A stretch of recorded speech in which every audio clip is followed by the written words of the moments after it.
করবে, আর কেউ করবে না আল্লাহ। এই জন্য তুমি ছাড়া আমার আর কেউ নাই। নামাজের মধ্যে কিন্তু কত সুন্দর করে বলে দিতেছে।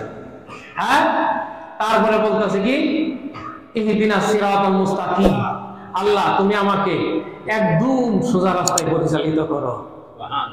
কারে বললাম? কাকে বলছি? আল্লাহকে বলছি, আল্লাহ আমাকে একদম সোজা রাস্তায় তুমি পরিচালিত করো।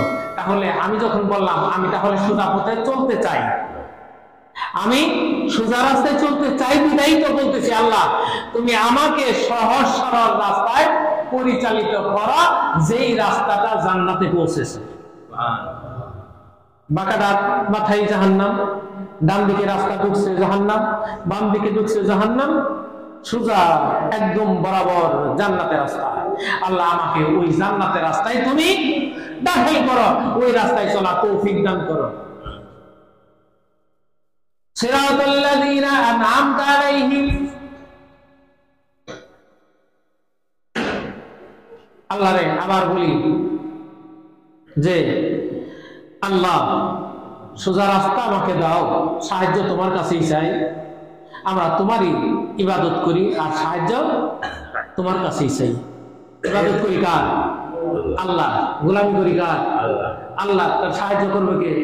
কাজ করি আল্লাহ, ময়না দেব আরেকজন না, কাজ করি আল্লাহ, ময়না দেব আল্লাহ। এই কথাটা আল্লাহকে আমরা নামাজের মধ্যে বলছি, আল্লাহ সাহায্য তোমার কাছেই চাই, কেন? ইবাদত করি তোমার, আমার যা কিছু প্রয়োজন তোমার কাছেই চাই। কে রে চাই? তোমার সব ইবাদত আমি করি। ওই পথে আমাকে পরিচালিত করিও না যে পথে হামান গেছে, আবু জেহেল গেছে, উতবা গেছে, সাইবা গেছে, আর নমরুদ গেছে, ফেরাউন গেছে। তোমার দুশমনেরা যেই পথে চলে গেছে আল্লাহ ওই পথে আমারে নিও না। তাহলে কোন পথে নিব?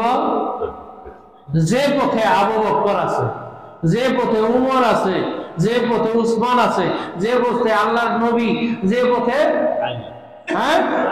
আলী গেছে, যে পথে তোমার প্রিয়জন আব্দুল কাদের জিলানী রহমাতুল্লাহ আলাই, মাইনুদ্দিন চিশতি রহমাতুল্লাহ আলাই, হ্যাঁ, শাহবারান রহমাতুল্লাহ আলাই, শাহজালাল রহমাতুল্লাহ আলাই, যে পথে তোমার প্রিয়জন চলে গেছে ওই পথে আল্লাহ তুমি আমাকে পরিচালিত করো।